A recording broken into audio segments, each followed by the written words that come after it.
Peace. Peace. This is Joshua Miller Law, Mr. PhD. You're just now entering the cipher called Real to Real 360. Uh-huh. K-Wise, Peace, God. bring that beat in, kid. Indeed. Peace. Yeah. What's going on, party people? Welcome to the Real 360 show. Let's get it in. We do the knowledge and wisdom so you can understand. Real 360 shows in full command. We changing the game for how it all was taught. From bondage to freedom to an independent thought. Yo, the show is here to bring about a change for real. To lighten everyone so we all know the deal. 360 degrees is a fact. We created the show to give our love back to our communities so we can know what's going on and give them the support from knowledge to born. So if you're ready to learn, then it's time to go. Sit back and relax and enjoy your show. Peace.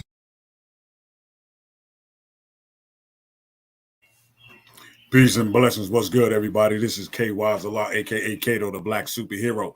Welcome to another exciting episode of the Real to Real 360 show. But without further ado, what would the Real to Real 360 be if I didn't have my brother in God, my co-host right here by my side? Love you to death. You know the deal. But first, and as always, peace to the gods and nurse Allah's 5% nation. Peace to all the human families of the planet Earth. Let's get it in. I got to bring on my B.I.G. That's my brother in God. None other than my baby brother, Joshua Mel Allah, a.k.a. Mr. PhD. Peace, baby boy. Peace. Peace. You know, it's always love, man. We the dynamic duo, this right here, a Real to Real 360. And it's always love. I love my big brothers, man. I love my brothers. But today, in the wake of having Mental Health Month, we have a phenomenal young lady coming on today. And the words that I can't describe is basically she has a plethora of different things that she touches and she does. She's a CEO of Harris 316 Consulting and Services LLC, which promotes the interaction of mental health, wellness, faith, spirituality. Through Harris 316 Consulting and Services, Dr. Harris offers mental health, wellness workshops to Black churches, community agencies, corporate entities, and one-on-one coaching to individuals. At this moment in time, I want to bring Dr. Harris on and show her the love that she deserves. Dr. Harris, won't you just come on in? I'm in. Hey, everybody. Good evening. That was a great introduction. Thank you. I'm excited. Well, I'm glad that we had the opportunity to bring you on. We have been speaking for the last couple of days, and it's been more than a pleasure to have you just even have the dialogue that we've had, and realizing that we have a lot of people in common. And yes, we do. It's beautiful just to say my big brother Bishmi and my sister Kelly and everything like that. So it's a beautiful thing. And I love when there are connections, when there's like the 7 degrees of separation and this person knows this person. So I was really excited to know that we knew a few mutual individuals. Right. And that within itself is beautiful. Right now, I want you to get a chance to introduce yourself during this period of time. Yes. Well, thank you. Before I do an introduction, I always want to give honor and respect where honor and respect is due. So thank you, K-Wise and Josh Jamel, for allowing me to speak on your platform this evening. But more importantly, I want to thank my big brother, my brother in love, Bishmi. He's married to my wonderful sister, and I believe he was the one who made this all happen and gave my name and dropped my name to you guys. So thank you, Bishmi. So a little bit about myself. So I'm Dr. Angela L. Harris. I always tell people you can call me Dr. Harris, you can call me Angela, but just keep it clean and keep it respectful. So I reside in North Carolina, been here for about 6 years now. And as Yashamel said, I'm the CEO, founder, and visionary of Harris 316 Consulting and Services, LLC, small consulting agency where I aim to work with Black churches, community organizations that serve marginalized populations, and corporate entities. And really what Harris 316 aims to do is really decrease the stigma to mental health. And there's a variety of ways in which I do that through my platform, one-on-one coaching, wellness workshops, mental health workshops, and really just speaking to people and meeting them where they are. I started this process when I was in graduate school, creating an interactive dialogue workshop presentation that really focuses on Black churches and challenging Black churches to talk about mental health. And so from that, I know there's the integration or the intersection of mental health, wellness, faith, and spirituality. So I bring all those entities together.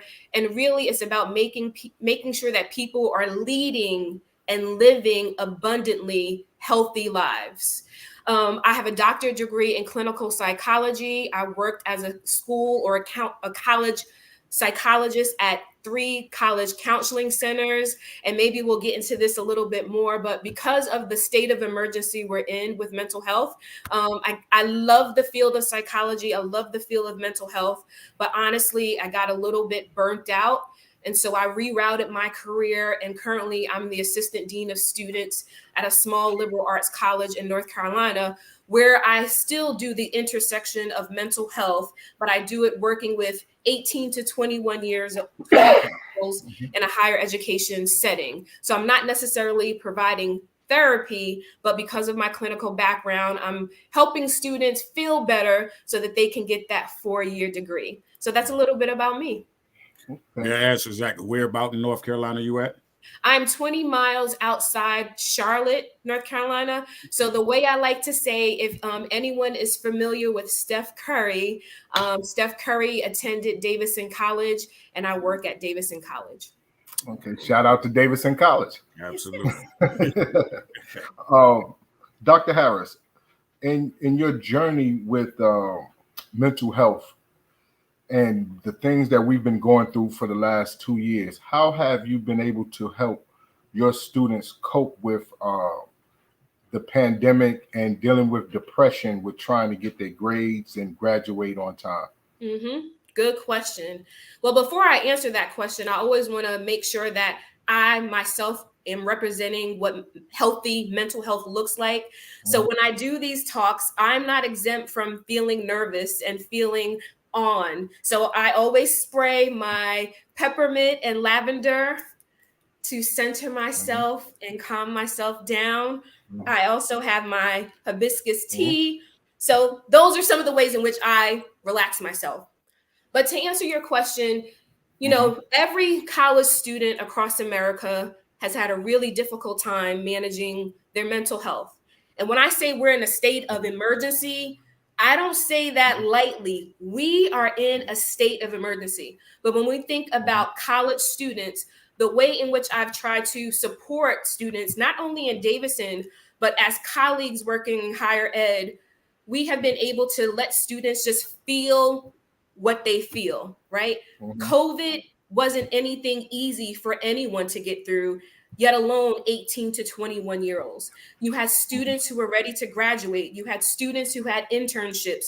You had students who had great opportunities. And all of that ceased because of COVID. And because of that, some students, their mental health suffered.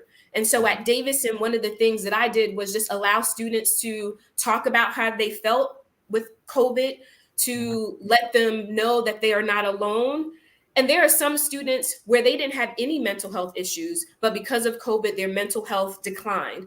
Then there were some students who already had a diagnosis of depression, and that depression got worse. So whether that's just through conversation, whether that's through referrals to our counseling center, whether that's just allowing a student to sit in my office and cry for 20 minutes, or that student who's just like, this sucks, and they just need a hug. So I think for me, I met students where they were. I wanted students to be able to communicate what they needed, not only for me, but my colleagues at Davidson College, while also supporting my colleagues who work at a lot of different institutions across the US.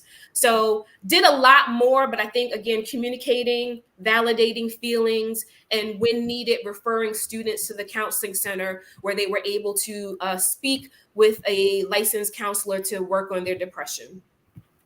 Okay. How has it been like with family members when it comes down to coping and how you help them get through this time that we've been dealing with? Mm-hmm. So if you're talking about personal, like my personal family members, because again, no one was exempt. No, of course. No, I was just speaking in general. How do you help individuals get through? And also, too, Angela, we have Al Malik said to tell you peace. Hey, Al Malik. It's good to see friends on. Right. So you're saying in general, just how families coped or how families got through? Yeah. How do you help families get through this time? You know, because like the pandemic, everybody's being quarantined, then not knowing whether or not when you can go out, and then you have certain times where you can go out and be around people. So how did you help those individuals, or what is the things that you can do or we can do to help our family members get through this trying time? Yeah, good question. So again, no one was exempt. If you can find me one person that was exempt from COVID, let's talk and let's celebrate that. You know, so COVID really tested families.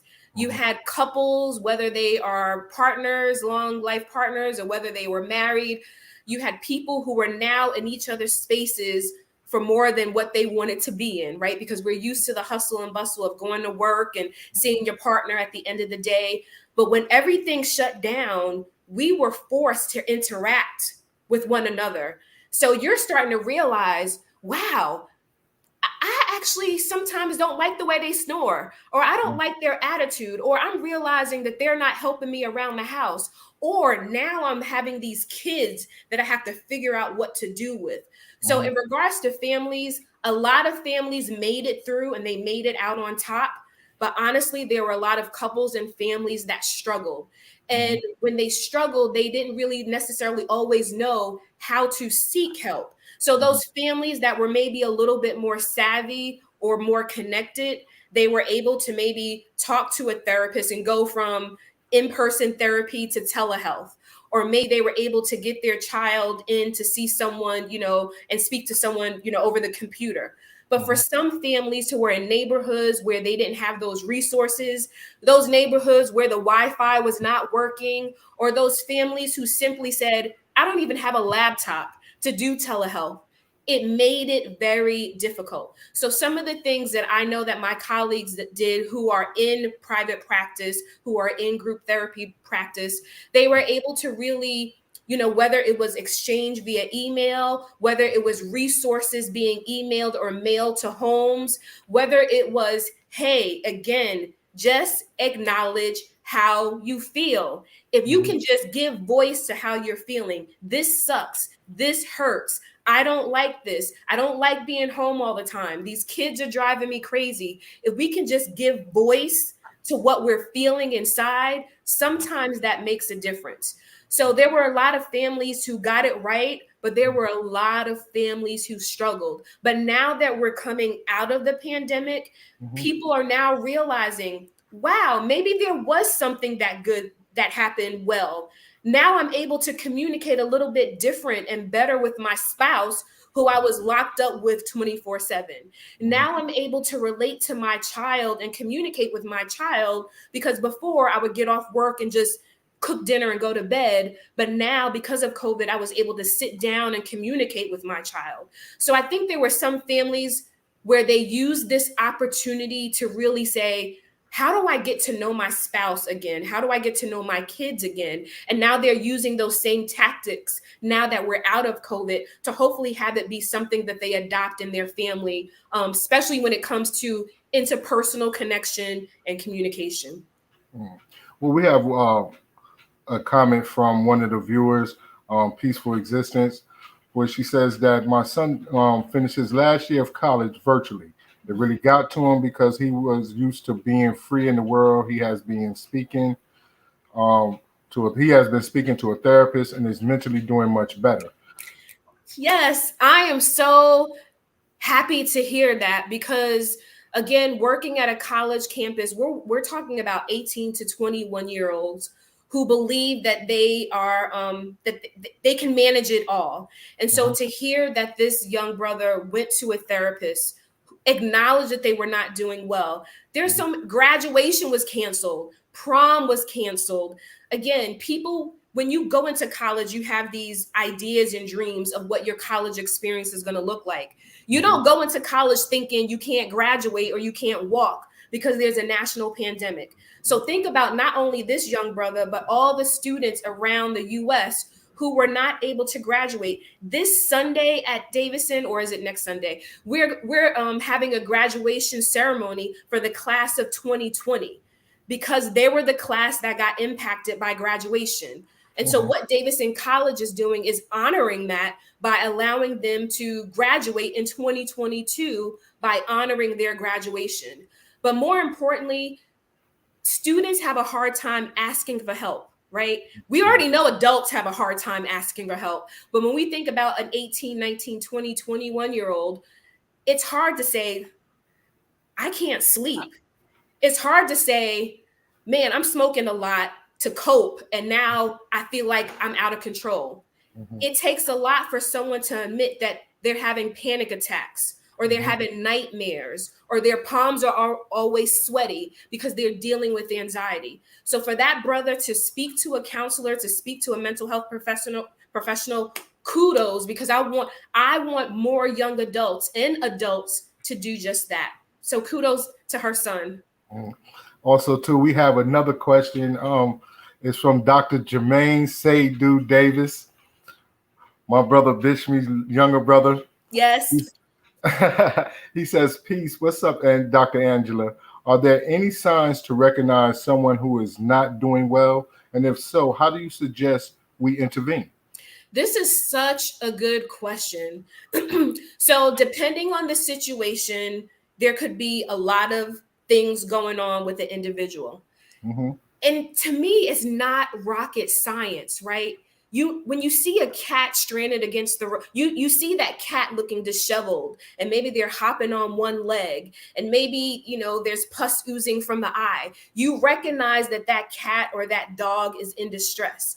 The same applies to humans, right? If you see a loved one or someone that you care about, maybe withdrawing from you, they're not answering your texts. Maybe they're not answering your phone calls. Maybe they're not seeming like their self. Before they were bubbly and they were engaging, and now they're irritable. Now they're maybe crying all the time. If someone is not doing well on their job and they're making mistakes, or they're acting out, if a child is acting out. So as human beings, just human interaction, we need to be able to look at our fellow brother, our fellow sister, and engage on where their baseline was and what they're doing now. So there are a lot of ways. I don't know the two brothers on this call, but I would imagine there are people who know what your baseline is. And if you start to steer away from that, they might say, wow, K Wise is not acting himself. Or Bishmi is not acting himself, or Jermaine is not acting like himself. So they're going to be people who are going to be able to witness and observe that. So when you're able to then identify someone's irritable, someone's crying, someone's looking disheveled, if I care about you, it's my responsibility to talk to you about it. Yo, Kay, man, you haven't been seeming yourself lately. You want to talk about it? What's going on? I know you said that you were stressed out at your job. Or wow, you realize that someone's parent just died and they are grieving, and we all grieve differently. As someone who cares about you, it's my responsibility to ask how you are doing. If I say fine, you need to take that a step further. I know you just experienced a loss and you say you're fine, but I've been trying to contact you for the last 3 months and I'm worried about you. Just acknowledging that you care about someone and that you are worried about them, goes such a long way. But what happens is that we're like, oh, they said they're fine. I'm not going to keep asking them what's wrong. We have to take it a step further, because there are some people that are struggling every single day. There are people who are struggling listening to us right now who will never tell you the trials and tribulations that are happening in their life. But if I can just take a moment to just intervene by asking you how you're doing, by sending you a card, by sending you a resource. I know you said you wasn't ready for therapy, but here's someone that I just wanted you to have this name and number just in case. We can't say we're about community. More specifically, we can't say we're about the Black community if we're not trying to take care of our own. So that's how those are some suggestions on how you can see or tell if someone is struggling. And those are some ways in which I would encourage people to intervene. Okay. Also too, Peaceful Existence said that she noticed that her son wasn't being himself, and she was already seeing a therapist for her anxieties and the pandemic. And she advised him to seek help because she couldn't help him because she needed help herself. Peaceful Existence, please hear me when I say this, and I say it loud and clear to you. Thank you. Thank you for recognizing that you needed support too. Thank you for recognizing that even by loving your son and recognizing that your son was struggling, that you realized you were struggling. We can't pour from an empty glass. I can't give you love and give you care if I'm depleted myself. So this is the best example of recognizing when you are suffering. This is the best example of recognizing when you are reaching out for help. And this is also the best example of I'm suffering and I necessarily can't position myself to help you. So I'm going to encourage my son or my husband or my partner to also seek help. In the Black community, we have a long way to go. Harris 316 aims to talk to individuals about mental health. The more I share on this platform, the more all of us are now informed to help somebody else. But we can't keep hiding secrets. We can't keep coping in unhealthy ways. And we can't keep saying we're fine when we know deep down inside we are not. Right. Thank you, Peaceful Existence, for sharing that. Also, too, Wise Magnetic said that depression is bad in the Black community. Why are young people acting out so much in the Black community?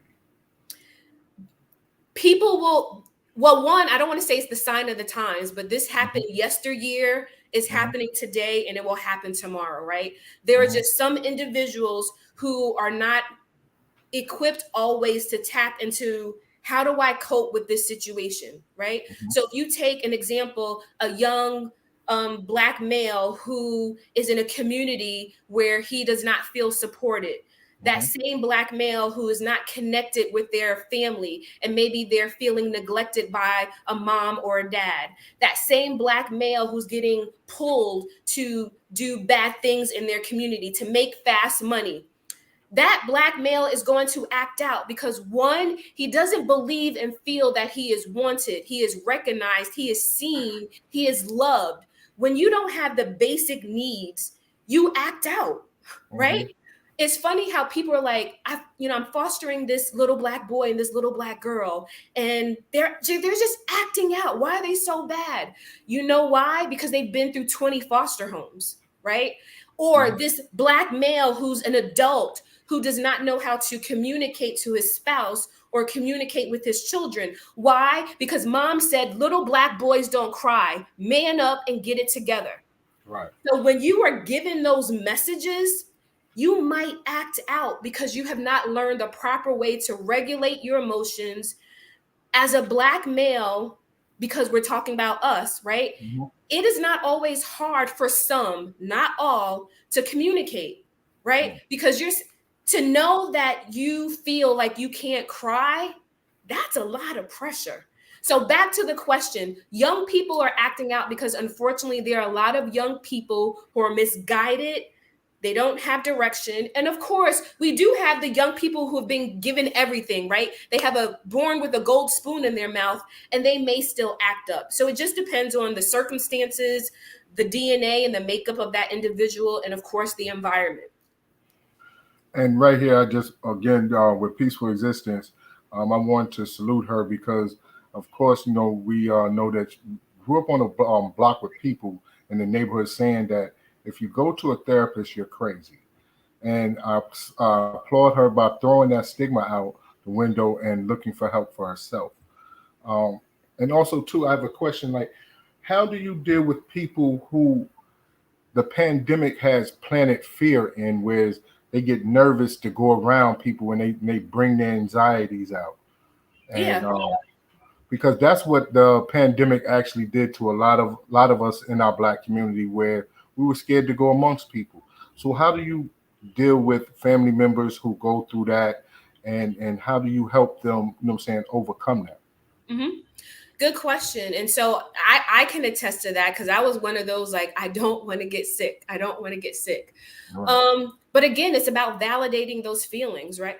Mm-hmm. Who did not feel a little anxiety about going out when there's a national pandemic in your family, when there are 8 people who have died because of COVID, right? When your grandmother was totally healthy and now she gets COVID and she's passed away.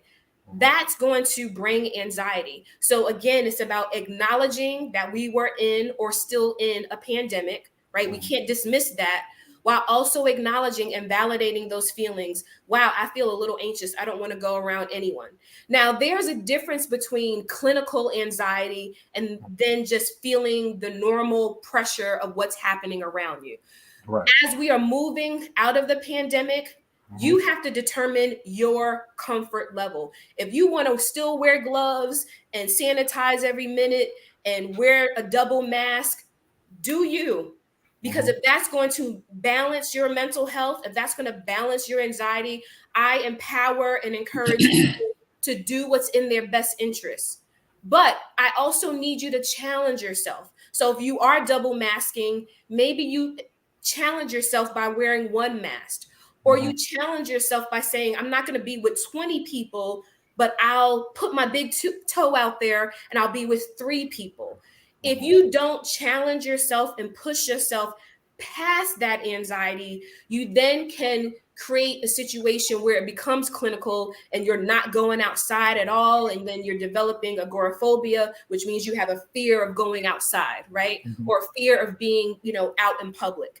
So acknowledge that there was a pandemic, acknowledge that you have anxiety. I myself felt the same thing.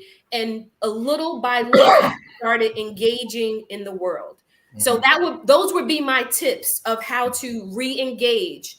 And if you don't feel comfortable doing that just yet, continue to take care of yourself. And you also don't have to explain yourself to everyone. Some people, we have a way of making people feel guilty. Like, you're not going outside. You're not doing this. I'm not comfortable yet. I'm still taking precaution. And I ask that you respect my boundaries. So that's what I would advise or empower people to do. And by the way, I failed to mention before this show, everything that I am sharing is for educational purposes only. So this and what I'm sharing does not take place of any individual working with a licensed mental health professional or your own psychiatrist or a psychologist. So again, what I'm sharing is educational purposes only. Thank you for that. Thank you for that. Also, too, with family members that are going through that, and do you feel like that as a family member you have to be more vocal and wrap your arms more around them, call them more often to check in with them? I think that should happen in general, right? Again, I think some people during the pandemic, it was hard because you were isolated. I myself, it's Angela and my dog Lenny. So it's just me. So during the pandemic, I myself, it was very hard because my sister's in New York. My parents are 4 hours away. I didn't want to expose my parents or put them at risk. So for a year and a half, it was just me and Lenny in this house. And although people argue me down that I'm not, an introvert, I do enjoy my solitude. But it was very hard not having someone else to talk to, Right. So before the pandemic, people struggled with just isolation and connections. But as family members, as friends, as community members, why are we not asking our loved ones how they feel? Why are we not coming together as a community to say, hey, I know you're struggling and I know you're having a hard time. We need to get past the I'll just pray for you. That's great. Pray for me. Think about me. I'm glad I'm in your thoughts.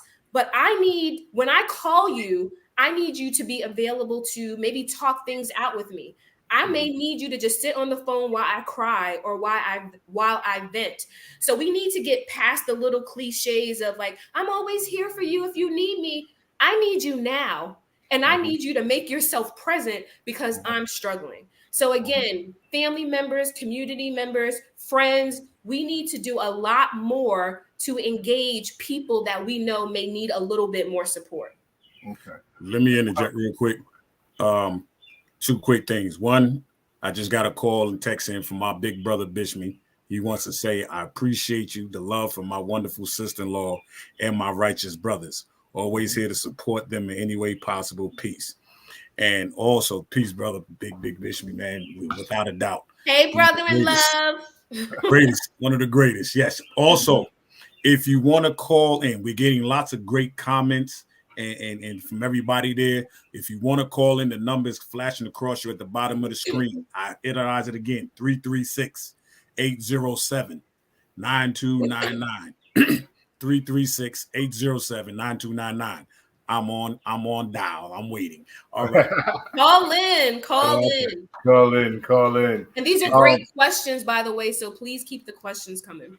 Definitely. Now, how have you saw that self-medicating has rising the drug and alcohol abuse during the pandemic? Well, again, we know that, there are people who engage occasionally, right? And then there are people who cope in unhealthy ways. They may perceive that they are coping in a healthy way, but when you're engaging in something that can cause an addiction, a full-blown addiction, you're not coping in the healthiest way. So during the pandemic, there's research to suggest that people were drinking more, right? People were lined, we're running out of toilet paper, but we still have people, who are online at the liquor store, right? Because people were hunkering down and people were like, the way I can get through this is to have my nightly drink, which turns from 1 to 3 to 8 until you're waking up hungover. Or it turns from 1 blunt to 8 blunts to more blunts, right? Or whatever the person's pleasure. And so with the pandemic, it took people over the edge because people were not sure, right? People were scared of losing a loved one. People were scared of dying themselves. People were anxious about their grandparents and their aunties and uncles. People were scared about the community, and people were what this means for the world, right? Will we ever come out of this pandemic? And so drug abuse and substance abuse, is just steadily on a rise, but definitely increased during the pandemic. And I would imagine that it's still happening just because some people, we like to say, we're out of the pandemic. For some people, it seems like it was just March 2020 to them, and they're just reliving that over and over and over. And one way to decrease your anxiety, one way to manage your depression, you might say, I'm not going to a therapist, but I got this. And the way you got it is by engaging in substances that may not always help you get to the root of the problem. Dr. Harris, let me ask you this. Alongside of that, but wouldn't you say that as far as the Black community goes, when it comes to mental health issues, a lot of some of that stuff is stigmatic back from old traditional ways that we were taught versus the reality and existence of what we were growing up with during those times.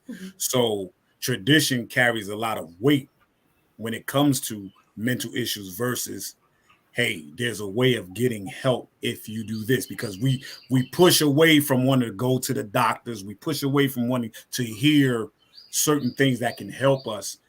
and feel that we can just rely on the traditional sense of it'll be okay. Yeah. Like you were talking about. K-Wise, you bring up a good point because, again, the way we cope, this just didn't happen yesterday, right? So when we think historically, there's something called post-traumatic slave syndrome. There's a lot of research on this. So if we take it way back and look at it from a historical lens, when we think about a people who were kidnapped from their tribe, kidnapped from their homeland, and then you have the Middle Passage where these men and women were entangled together on a bottom of a ship, urinating on each other, defecating on each other, being raped, being brutalized. Then you take that whole Middle Passage experience, land where you land. Some didn't survive. Some decided to take their own life because they knew the demise ahead, right? So you get off a boat and then you are whipped and beaten and raped again, only to be sold, right? And then you're told as a Black slave, get it together, right? You need to go work after I've just seen 3 white males rape my wife. So we think about that mentality and how that's been passed down. Post-traumatic slave syndrome is real. Post-traumatic stress is real. And so when we think about the mental health of those individuals from a historical lens, and then we think about the mental health that we see in a Black community today, we are taught to have this stoic demeanor. We got this. I got this. Think about the slave whose family was sold, but yet they're still expected to work in the cotton fields every day to produce. Think about the Black male today who is suffering from stress, which is a silent killer, but they're still expected to produce. And then you make the connection. We also have to look at it. Sometimes mental health, when we think about the psychology of it all, there are European principles and foundations, and then there's African psychology, right? So sometimes there are European or white foundations that says medication, and then you have Black psychology that says healing circles, right? What's wrong? Not every person needs medication, but maybe they need a tribe of their community that comes together and loves on them. So I'm so glad that you brought up that piece, K-Wise, because there is a historical piece to this that sometimes often gets overlooked. Right. To piggyback off that question, that goes to, it takes a village to raise a child. And we notice how they starting to force feed medication on our children and diagnosing our children with what they call ADHD and things of that nature. How can we as Black, the Black community, try to avoid like dumbing down our children with medication? Good question. So to me, I think there are simplistic ways to do that, right? So I always say I'm not a child psychologist, but if I had to maybe share my thoughts about that question, it starts with just being at home first. You can't be pissed off at the teacher because your son and daughter is acting out, but yet you haven't sat down with your son or daughter to ask them how their day is doing. You haven't sat down to help them with homework. You haven't sat down with them to ask them about their friends in school, because sometimes kids want the attention of their caregivers. So sometimes they will act out. Going back to that question of acting out, maybe they will act out because when I get in trouble in school, the school calls my mom, and then my mom gives me attention. Maybe it's not the best attention, but I get attention. So I would say, let's start, for those who have children or godchildren, let's just start by engaging with your children about asking them how their day is going. How are they feeling? Tell me 3 good things that happened in school today. Tell me 1 good thing about your teacher, right? Because sometimes kids just need that type of support. But going back to the ADHD and medication, again, I always want to empower people to do your own research, right? So just because someone recommends a medication or even recommends a form of medication that will help calm your child down, you don't just say, okay, let me just fill this prescription, right? We take more ownership in finding out what's wrong with our car than finding out what's wrong with our child. So when someone is making that recommendation, do your homework. If you have a trusted friend that can give you more information, there's a lot of information online. But then ask clarifying questions. Is there anything else that I can do or that we can do before medication? Maybe there's a behavioral plan that we can implement. Maybe there's a holistic plan that we can implement. Maybe it's changing that child's diet or changing that child's sleep schedule before we then intervene with medication. Now, I am a fan of mental health and talk therapy. I will always encourage and empower people to at least explore therapy. But I'm also not against medication, right? If you have high blood pressure, you can eat healthy foods. But if that blood pressure is not managed, you may need medication to manage that. If you have high cholesterol, you can stop eating fatty foods. However, if that cholesterol is not managed, you may need medication to manage that. The same with behavioral problems. If you do a behavioral plan and it's not working, if you're doing holistic health and it's not working, you may need to explore medication. And there's a lot of different medications that could help children manage their mood. But again, it's about asking the right questions and clarifying questions before you're just saying, oh, I can't deal with them. They're just getting on my nerves. Let me just give them this Vyvanse or this lithium or fill in the blank. Before you engage in any medication, you should do your homework. Now, also finding the right therapist that fits you. Duquan was saying that when he first went to his very first therapist, he was more angry leaving than he was before he engaged. Yes. So I would tell former clients and even my students today when I'm making referrals, therapy is not easy. And I would tell people, you will likely feel worse before you feel better. You can't go to therapy after 20 years of trauma and, keeping things inside and go to one therapy appointment and think, wow, life is going to be good.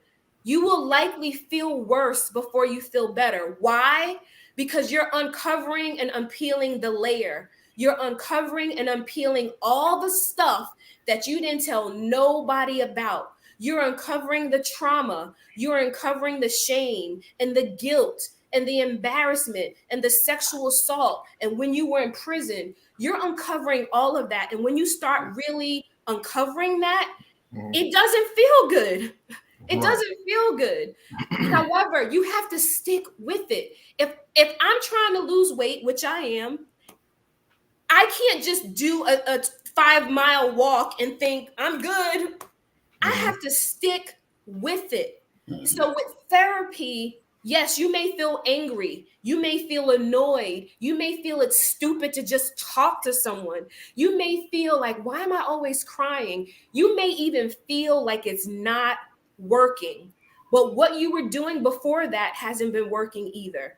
I tell people, if you don't get along, I don't want to say not get along. If you're not gelling with your therapist, that happens. Find another therapist.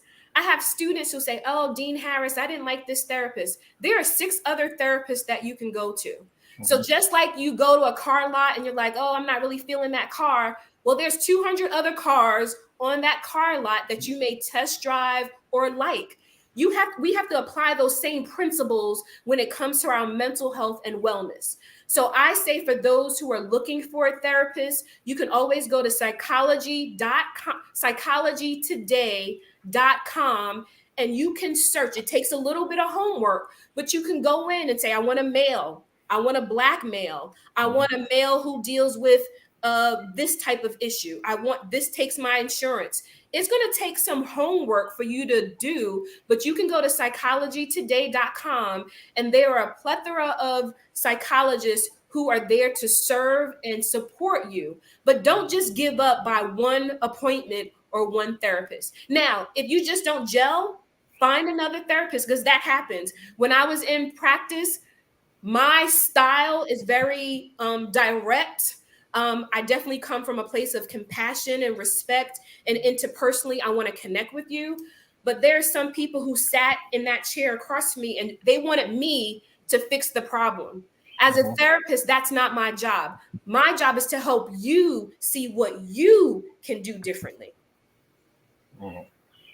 Now, with that, I know personally, like growing up, a lot of times family members used to always say that I acted out because there were certain things that was going on. And I've learned over the years of how to cope with certain situations, finding things that are therapeutic for me, whether it be writing, coaching, or anything of that nature. But what do you think is a great coping skill while you're going through therapy for a person to get through day to day? I love your questions. You gave good examples, Joshamel. You said writing and coaching and just talking it out and just acknowledging what you've been through. We each got to find what works for us. I might recommend, I've been journaling, and my sister can attest to this. You know, I still have my first journal with the lock, you know, from like the 80s. Writing is therapeutic for me, right? So when I'm feeling something, and I don't claim to be a empath, but I am a Pisces and I am sensitive. So I feel a lot, and sometimes I can feel the energy of other people. So sometimes I have to just write it out or cry it out. You have to find out what works for you. For some people, it is journaling. For some people, it's a brisk walk outside. When my anxiety starts to get a little high, I'm like, come on, Lenny, let's take a walk. And if, you know, a good sweat and I'm feeling better. Some people may need to engage in things such as therapy or psychiatric care.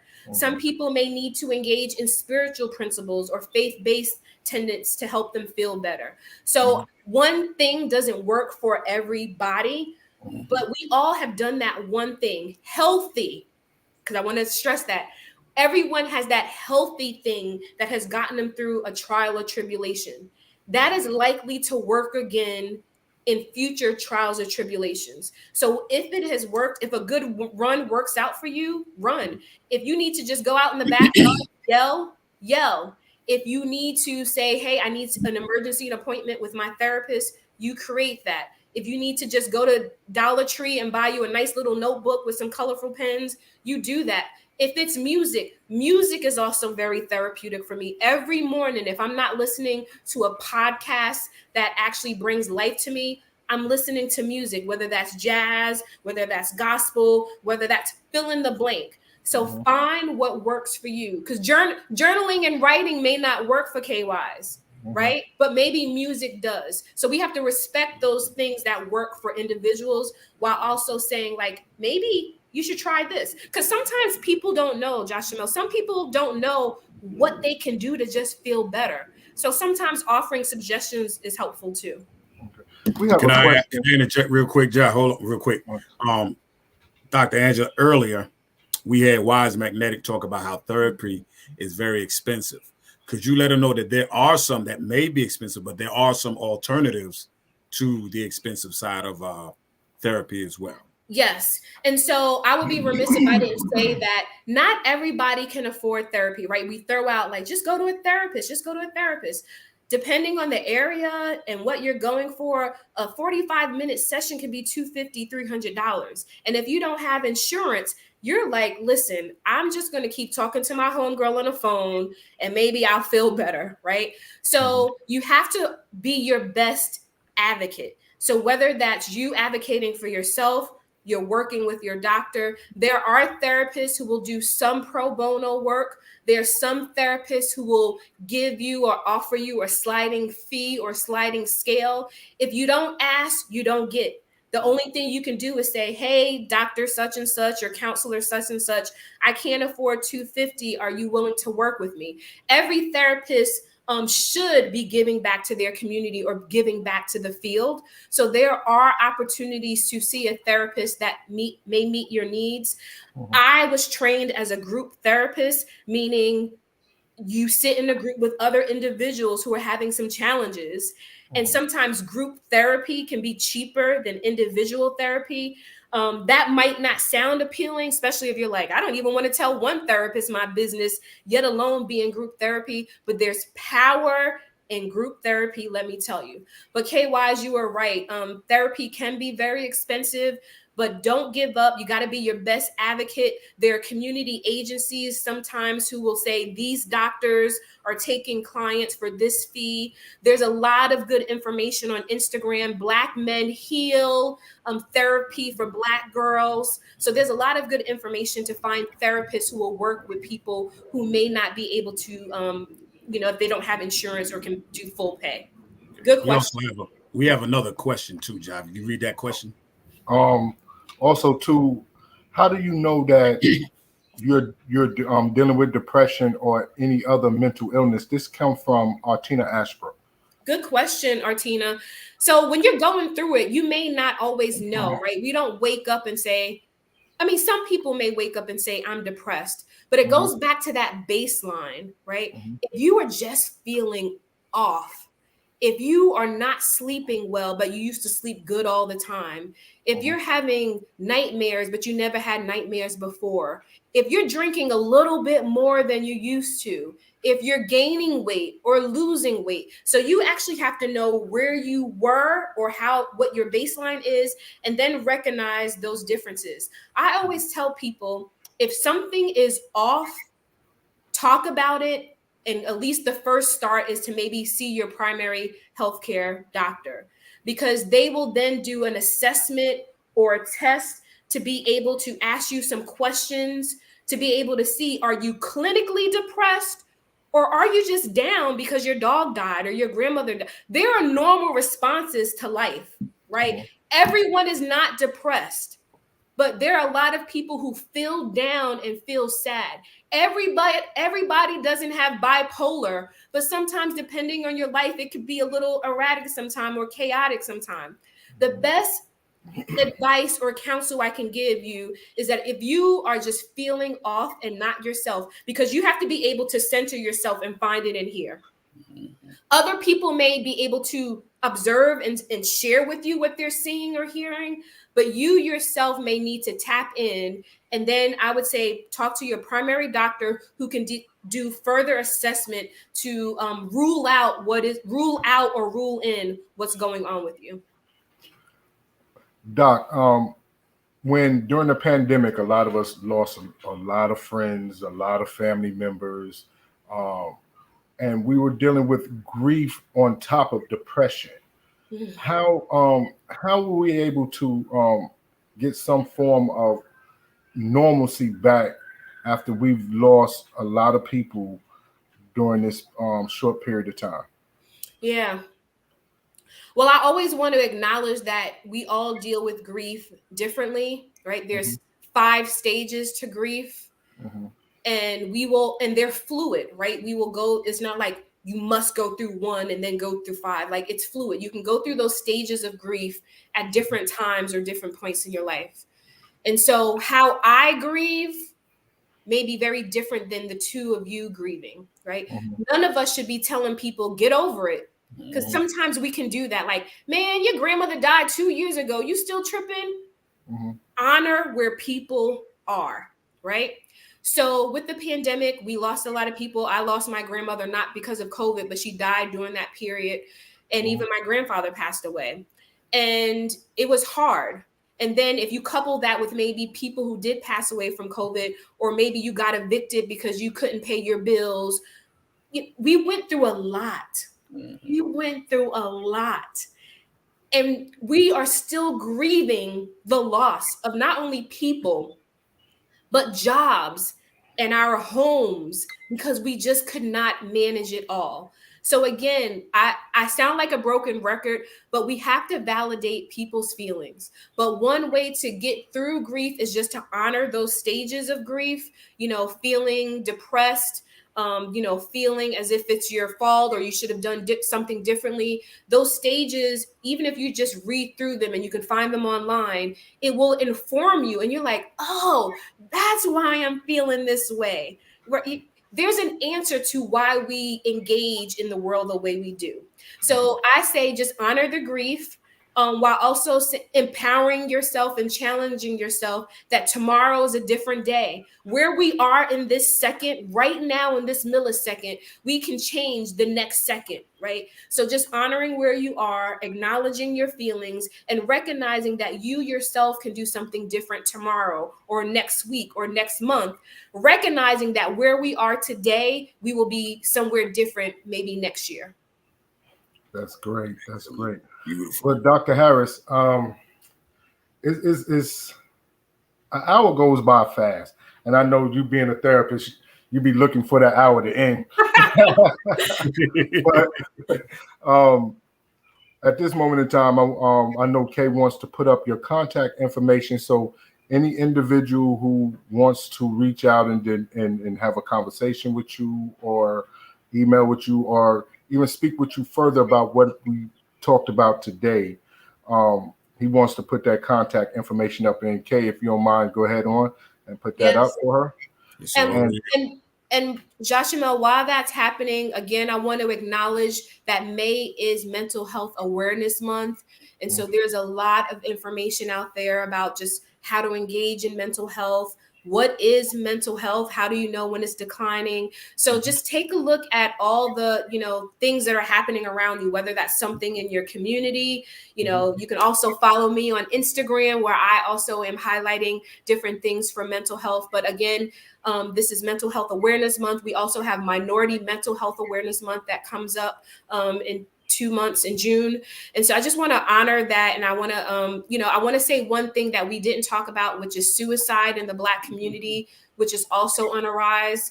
And so again, we have to be able to engage with our loved ones and the people that we care about. Suicide is a permanent solution to a temporary problem.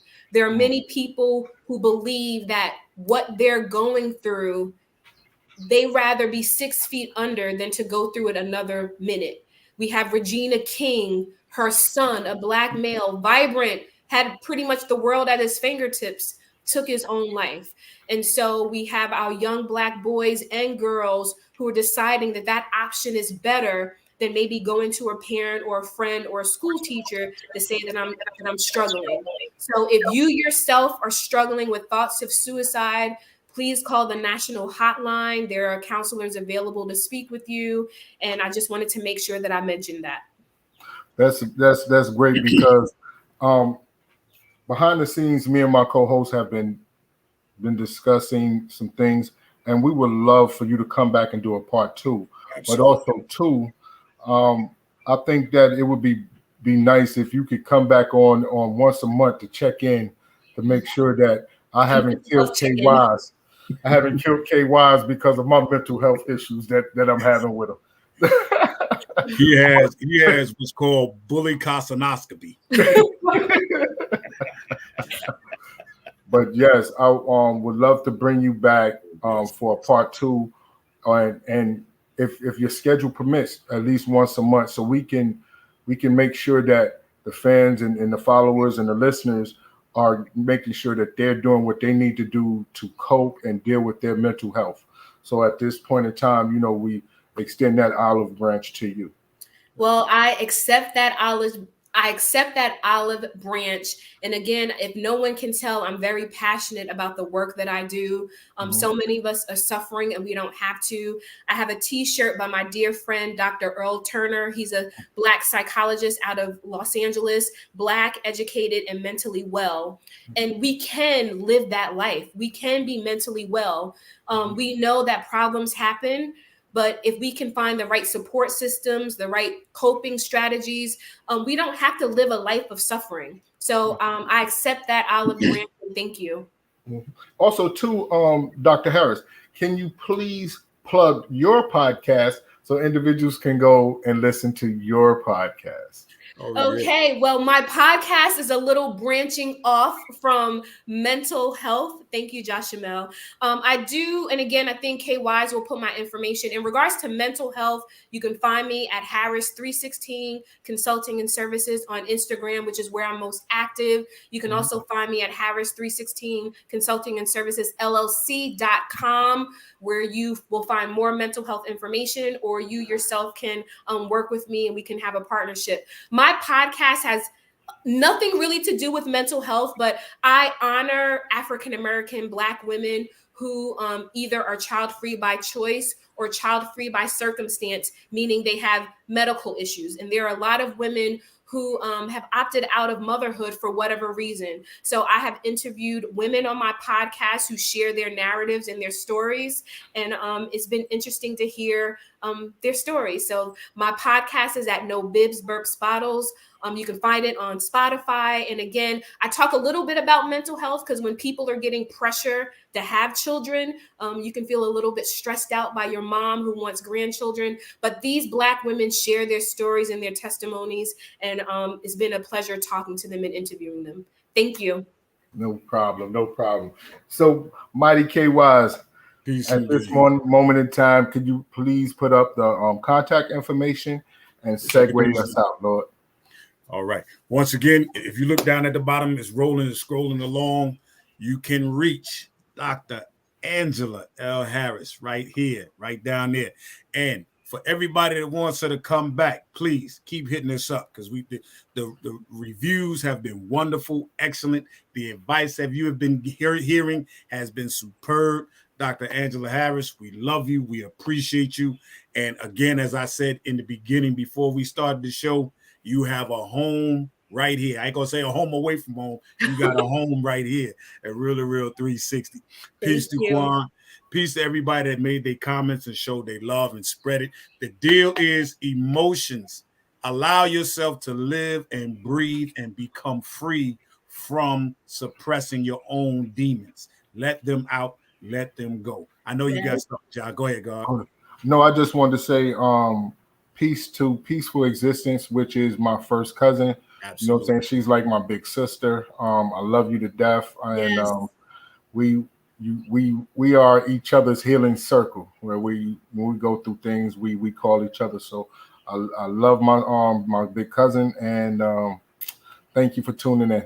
Yes, Peaceful Existence. Thank you for your questions, and good luck to you and your son. Absolutely. Well, once again, we are down to the closing marks of another episode that was eclectic. Once again, on behalf of my co-host Josh Jamel Allah, aka Mr. PhD, aka Baby Suge Knight, I want to say that it's much love, it's much love, it's much love. Dr. Angela Harris, he needs a personal sit down one-on-one. You know, it's all good. Ladies and gentlemen, we love y'all from the bottom of our heart. We got to give another big salute and shout out to our big brother Bishme for making this happen. Yes, Bishme, love you, bro. To everybody, to all the gods and nerds, all the human families. There it is, Bishme. There it is, Bishme. We do say peace. Dr. Angela, if you can hold on backstage while we go off for just a couple of minutes, and we will sit back. Ladies and gentlemen, once again, it's been an honor and a pleasure to serve you here at Real to Real 360. We love you. You can reach us at Real to Real 360 at gmail.com. That's REAL, the number 2, REEL at gmail.com. Or again, as you know, you can reach us at 336-807-9299. If you've been loving everything that you hear and show us some love, give a little donation, whatever you can, a penny, a nickel, because you can't make a million without 1 cent. So just go ahead and donate and show this love, because we do this for the love of our community. It's all about bringing things to existence to know what's to look for. And again, I couldn't ask for a better example of mental health awareness from the great Dr. Angela L. Harris. But we got to get up out of here, and we love y'all. And in the words of our mighty Father, the Father Allah, peace. Peace. Peace. Yo, ladies and gentlemen, we're starting to come to the end of the show. Right now, I want to take the time out and thank our guests for coming on.